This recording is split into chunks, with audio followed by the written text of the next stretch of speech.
tomemos algunos minutitos para ver si hay comentarios, dudas, preguntas sobre los aspectos que ya hemos revisado del derecho a la educación. Por lo tanto, se ofrece la palabra, digamos, sobre el tema. Profesor. Sí. ¿Quién Camila. habla? Camila, ya. Sí. La educación, las escuelas nocturnas que se hacen, también se considera como educación obligatoria o así como la primaria y básica y secundaria, porque en cierta forma hacen la escuela secundaria y básica, pero para los adultos que no pudieron hacerla cuando eran niños. Entonces, ¿eso también es como obligatoria? A ver, la educación que se hace, digamos, en términos, digamos, de los planes del Ministerio de Educación, por lo tanto, siguiendo las exigencias que determina el Ministerio de Educación para los distintos cursos y grados, digamos, esa educación, digamos, es la misma, digamos, que en definitiva se desarrolla, digamos, en los procesos diurnos, digamos, y por lo tanto tiene, ¿cierto?, el mismo carácter obligatorio en lo que se refiere, ¿cierto?, a la perspectiva, ¿cierto?, de completar el ciclo de educación fundamental, vale decir, ¿cierto?, el ciclo de lo que es la educación básica por una parte y eventualmente también la educación media.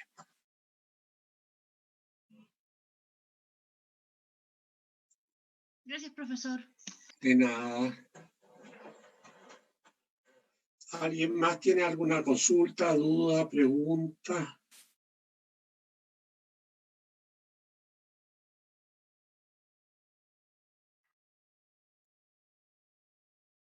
Bueno, si no hay otra pregunta, duda o comentario, volvemos a compartir pantalla y a continuar, ¿cierto?, en este sentido con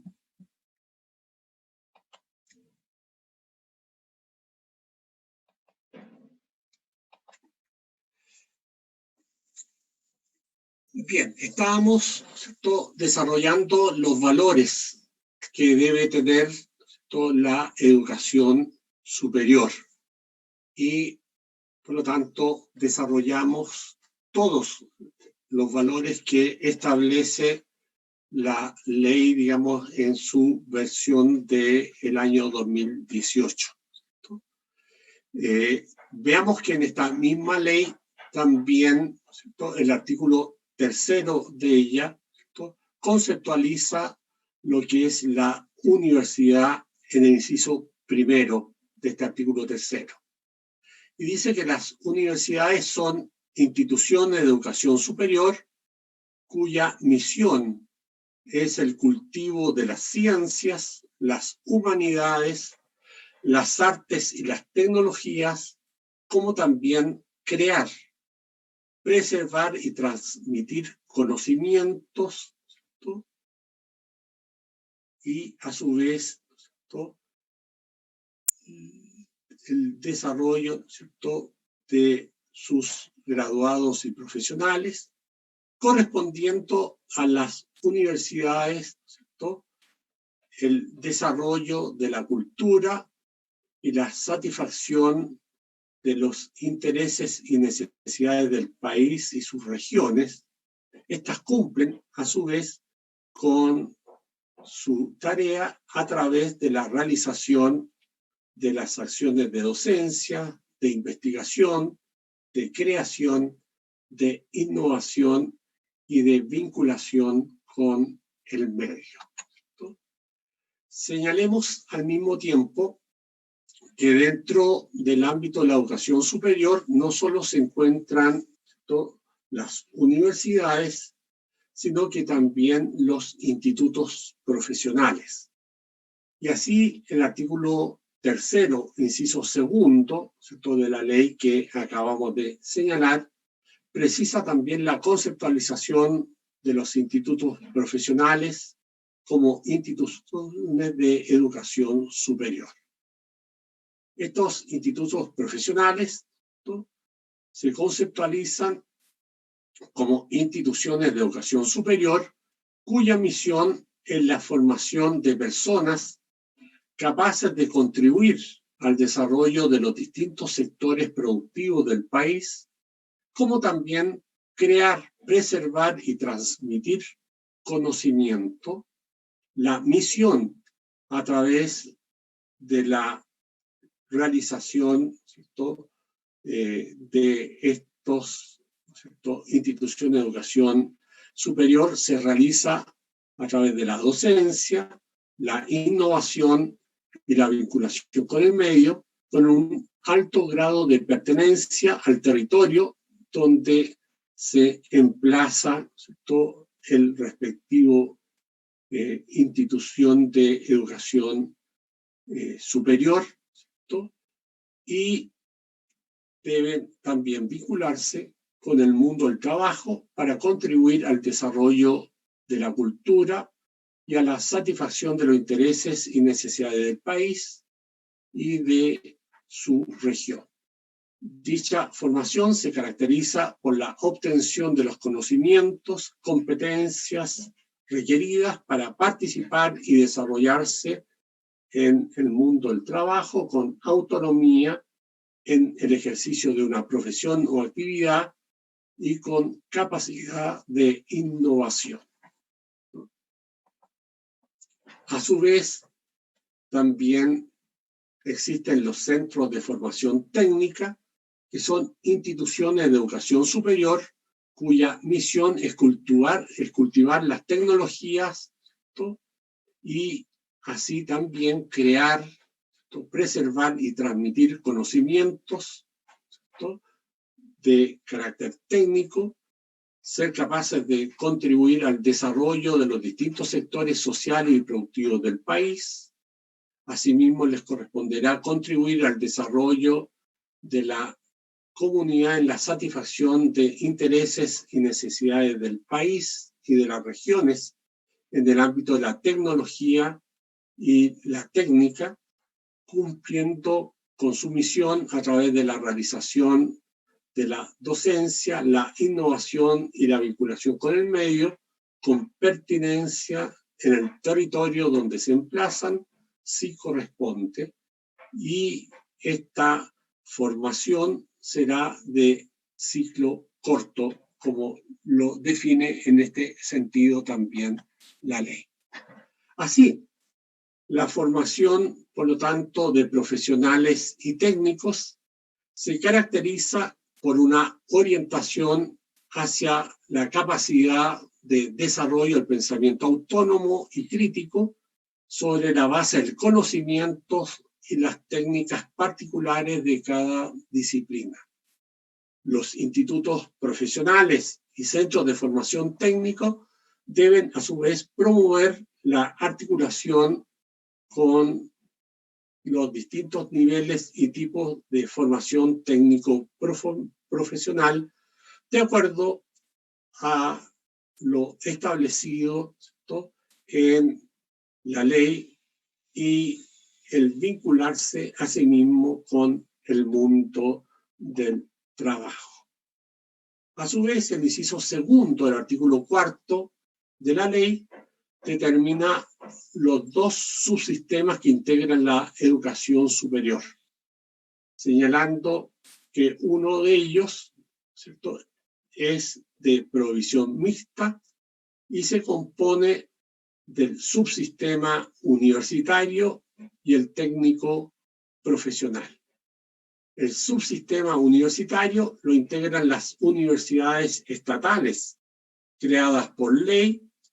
las universidades, ¿cierto?, que pertenecen en este sentido al Consejo de Rectores, y por otra parte las universidades privadas reconocidas por el Estado.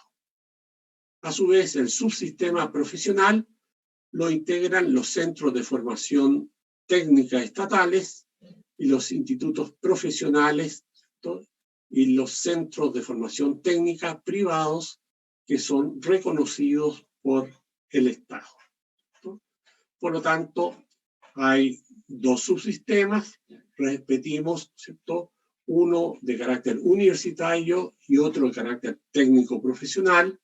El subsistema universitario lo integran las universidades estatales creadas por ley, las universidades no estatales que pertenecen al Consejo de Rectores y las universidades privadas reconocidas por el Estado. Mientras que el sistema técnico profesional lo integran los centros de formación técnica estatales y los institutos profesionales y los centros de formación técnica privados reconocidos por el Estado.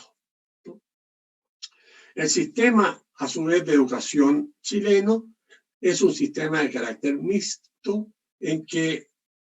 hay, ¿cierto?, una determinación de garantías que aseguran la existencia de establecimientos de propiedad y administración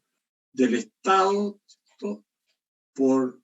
sus respectivos órganos, y de establecimientos particulares, sean estos particulares subvencionados o particulares pagados, de acuerdo a lo que determina el artículo 4, inciso 4 de la Ley General de Enseñanza, requiriendo todos ellos reconocimiento oficial para la enseñanza, como determina el artículo 46 de la misma ley. Este principio es confirmado por la Convención sobre Derechos del Niño de 1989 en su artículo 28.1, literal C, en que dispone que los estados deberán hacer la enseñanza superior accesible a todos sobre la base de la capacidad por cuantos medios sean apropiados. Agreguemos también dentro de esta perspectiva lo que nos señala el inciso 6 del artículo 19, número 10 de la Constitución, el que determina que corresponderá al Estado, asimismo, fomentar el desarrollo de la educación en todos sus niveles, ¿no?, estimular la investigación científica y tecnológica, como también la creación artística y la protección e incremento del patrimonio cultural de la nación, ¿cierto? Señalemos también que cuando la Constitución se refiere, ¿cierto?, a la promoción de ella en todos sus niveles, se refiere a la educación que corresponde a las diversas etapas del proceso educativo, ¿cierto?, segmentado por etapas, las cuales corresponden en la etapa, ¿cierto?, más baja a la educación parvularia, luego a la educación básica, en tercer lugar a la educación media, en sus modalidades tanto científico-humanista como técnico-profesional, y en las diversas especies de educación universitaria de pre y de postgrado, ¿cierto? Señalado ello, por lo tanto, cuando hablamos de las diversas especies de educación universitaria, estamos hablando, por lo tanto, de las carreras universitarias, de las distintas áreas, ¿cierto?, de conocimiento, ¿cierto?, y a su vez, ¿cierto?, también a los posgrados, ¿cierto?, que están dados fundamentalmente por dos tipos de posgrados. El primero son los magíster, ¿no?, o másters, ¿no?, y luego tenemos los doctorados, ¿no?, que son los posgrados de mayor nivel, ¿cierto?, y reconocimiento en este sentido, ¿cierto?, que además posibilitan, ¿cierto?, el desarrollo de la investigación. Agreguemos en esta perspectiva que la obligación que adquiere el Estado a través de esta norma del artículo 19, número 10, en su inciso sexto, es el de impulsar, por lo tanto, el de desarrollar acciones que propugnen, que favorezcan el desarrollo de las personas y de los cuerpos intermedios de la sociedad mediante la educación en todos los niveles a través, ¿cierto?, del desarrollo económico o de cualquier otra naturaleza, como a través de las distintas subvenciones. La tarea de desarrollar la educación es entonces, ¿cierto?, compatible, ¿cierto?, por una parte, con aquella que desarrolla el Estado, por un lado, y por los integrantes de la sociedad civil, por otro, ¿cierto?, dentro de las regulaciones que establece la propia Constitución, los tratados de derechos humanos y las leyes que disponen sobre esta materia, ¿cierto? Agreguemos también que este artículo 19, número 10, tiene finalmente un inciso séptimo, ¿cierto?, que nos dice que es deber de la comunidad contribuir al desarrollo y perfeccionamiento de la educación. Por lo tanto, la tarea de desarrollar la educación no es solo, ¿cierto?, del Estado, sino que el Estado debe también, ¿cierto?, recibir, ¿cierto?, el aporte que hace la sociedad civil. Todo ello, obviamente, dentro de las regulaciones que determina la Constitución, ¿cierto?, las disposiciones y reglas que determinan los tratados de derechos humanos que hemos también considerado en este análisis, especialmente el Pacto Internacional de Derechos Económicos, Sociales y Culturales de Naciones Unidas, y también, ¿cierto?, en este sentido, ¿cierto?, con el desarrollo, ¿cierto?, que ha hecho, ¿cierto?, el Comité de Derechos Económicos, Sociales y Culturales de Naciones Unidas a través, ¿cierto?, de sus interpretaciones, en este caso del artículo 13 del pacto respectivo. Señalemos al mismo tiempo que obviamente complementan esta materia, ¿cierto?, las leyes que, ¿cierto?, regulan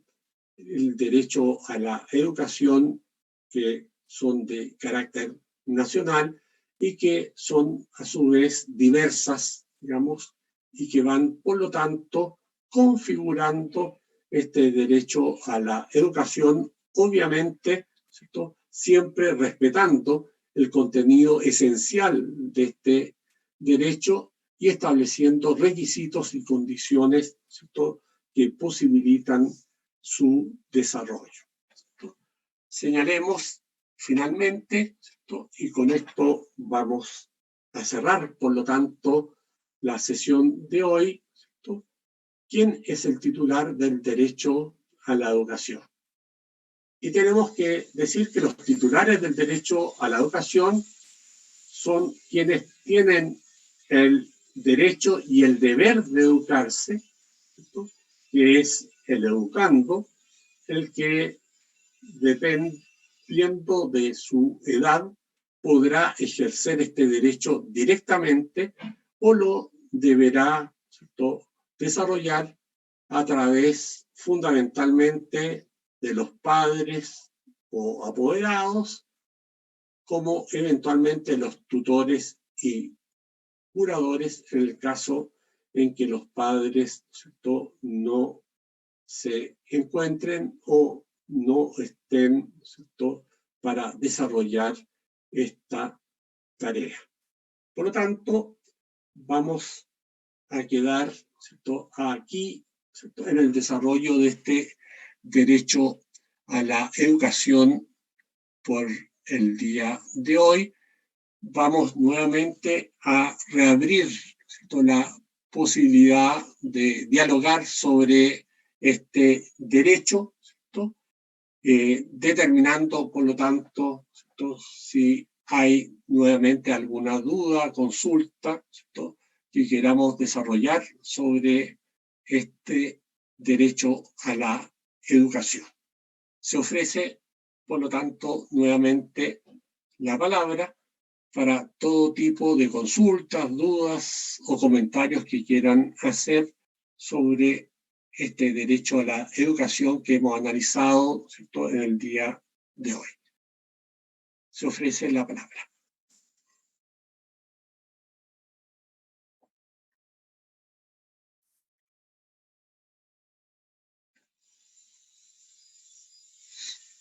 No estamos de mucho ánimo para participar hoy, parece, ¿eh?